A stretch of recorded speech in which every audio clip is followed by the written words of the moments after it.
Halo semuanya, saya Koko Kurniawan. Sekarang kita akan bahas tentang materi list di Kotlin Collection. Apa itu list? Pertanyaan pertama adalah, list adalah collection yang datanya seperti array. Jadi kalau sebelumnya teman-teman sudah ngerti array, list itu sebenarnya mirip kayak array. Jadi dia memiliki tempat penyimpanan untuk menyimpan data, dan juga dia memiliki akses menggunakan indeks. Jadi kalau teman-teman mau ngambil datanya, teman-teman harus menggunakan indeks. Kalau teman-teman pengen ngubah datanya, teman-teman juga harus menggunakan indeks. Data di list boleh duplikat. Artinya kita boleh memasukkan data yang sama ya, berkali-kali ke dalam sebuah list yang sama. Jadi mirip kayak array sih sebenarnya, nggak ada bedanya ya. Jadi kalau misalnya teman-teman menambahkan data ke dalam list, itu kalau datanya sama itu nggak masalah. Terus apa bedanya kalau gitu dengan array? Nah, kalau array itu ukurannya fix. Kalau teman-teman di awal bikin array jumlahnya 10, itu kalau teman-teman masukin 11 itu nggak bisa. Nah, list itu dinamis.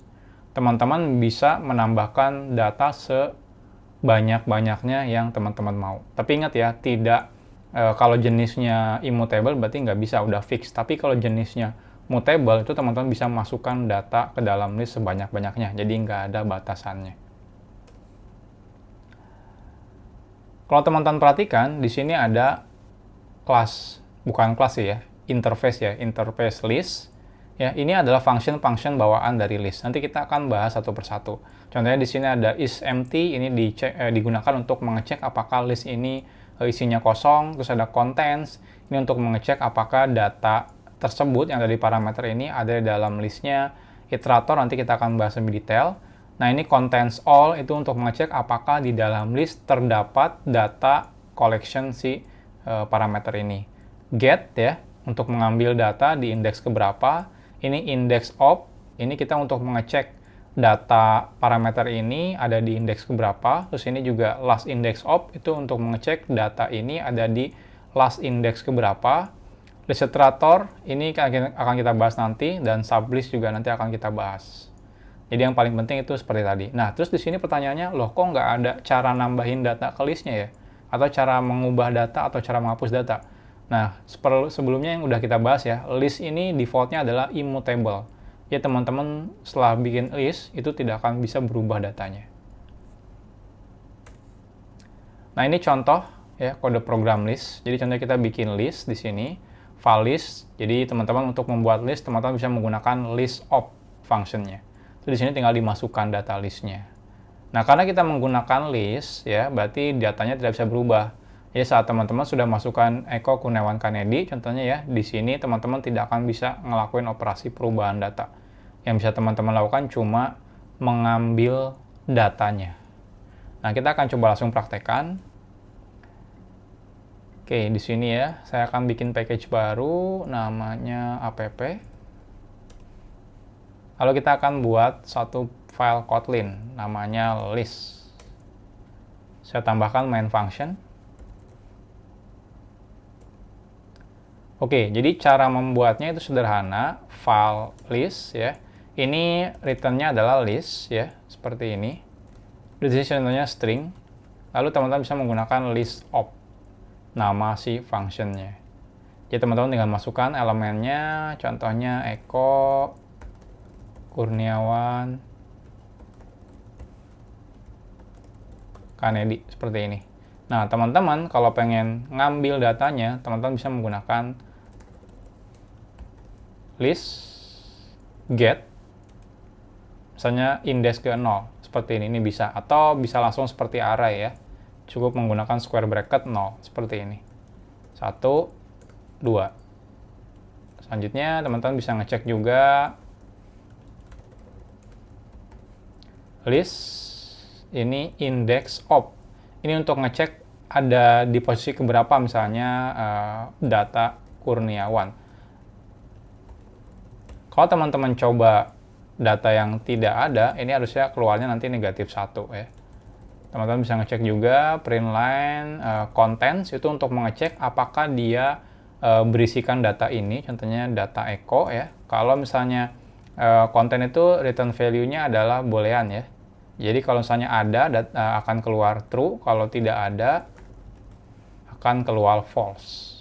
Atau kalau teman-teman pengen lebih dari satu, teman-teman bisa menggunakan contents all ya, terus list of, misalnya di sini pakai list of lagi, Eko Kanedi. Nah, ini untuk mengecek apakah di dalam list ini ada semua data list ini. Ya.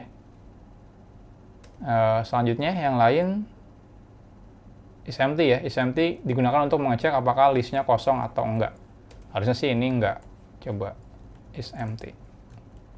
Ada juga kebalikannya, teman-teman, is not empty. Ya. Cuma ini bukan bawaan dari si listnya, tapi ini adalah, kalau teman-teman lihat, ini extension function ya. Jadi ini isinya extension function yang ngelakuin pengecekan kebalikan dari is empty. Oke, kita running, kita lihat hasilnya.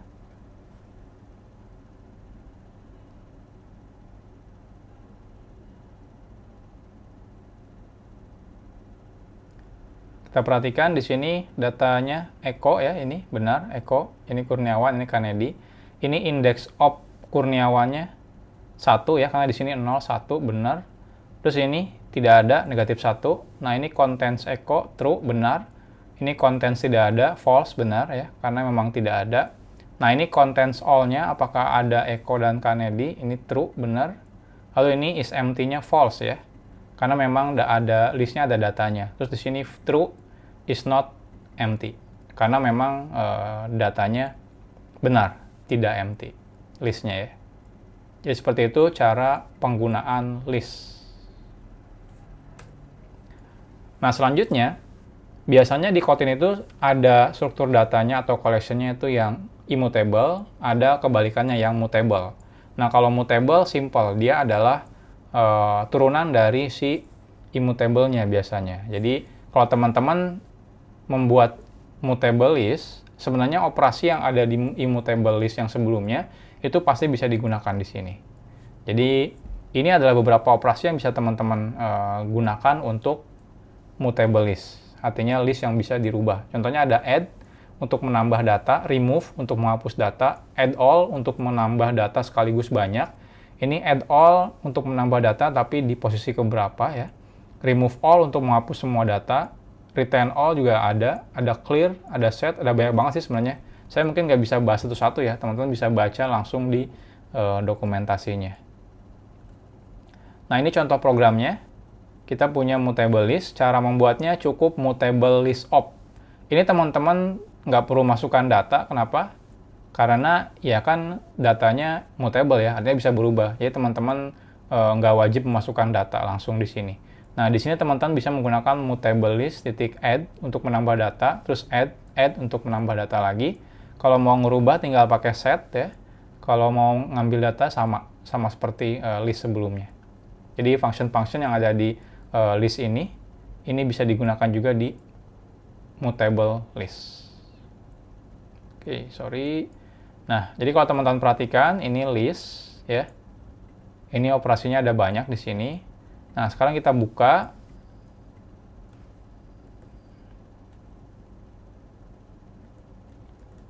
immutable list. Oh, sorry. Bener ya, immutable. Oh, sorry, mutable list. Mutable list. Nah, ini. Kalau teman-teman buka struktur di sini, ini banyak functionnya. Ada mutable list, mana? Nah, ini mutable list ya. Kalau teman-teman perhatikan, si mutable list itu dia extend dari list itu sendiri. Jadi semua operasi yang ada di list ya, itu pasti bisa dilakukan di mutable list. Nah, contohnya di sini ada add, ada remove ya, dan ada yang lain-lain. Teman-teman bisa baca sebenarnya di dokumentasinya di sini. Ini untuk apa aja. Oke, sekarang kita coba praktekkan aja. Kita akan buat file baru namanya mutable list Kotlin. Mutable list, lalu kita bikin main function.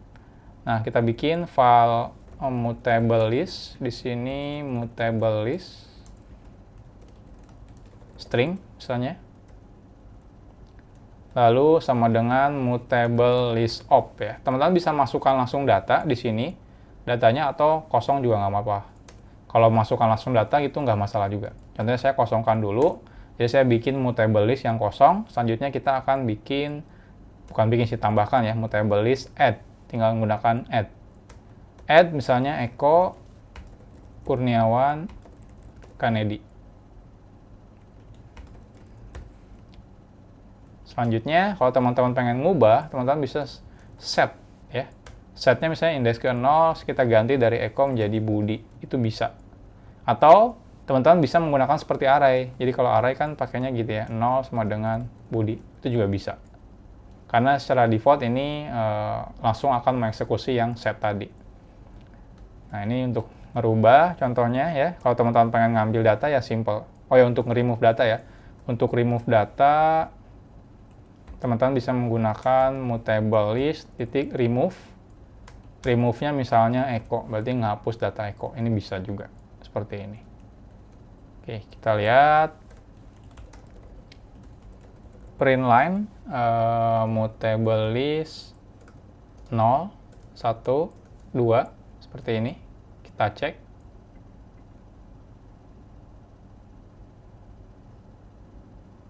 Nah, hasilnya seperti ini. Eko Kurniawan Kanedi. Atau teman-teman kalau capek ya teman-teman bisa menggunakan for loop aja sih ya. For misalnya value in mutable list print line value. Jadi mirip kayak array. Jadi teman-teman juga bisa menggunakan perulangan for untuk nge-iterate semua data yang ada di struktur data yang ada di Kotlin collection. Hasilnya sama. Nah, keluar Eko Kurniawan Kanedi. Jadi seperti itu struktur data list. Jadi teman-teman kalau mau struktur datanya yang tidak bisa dirubah, teman-teman bisa menggunakan list. Kalau bisa dirubah, teman-teman bisa menggunakan mutable list. Next, kita akan bahas struktur data collection lain, yaitu set.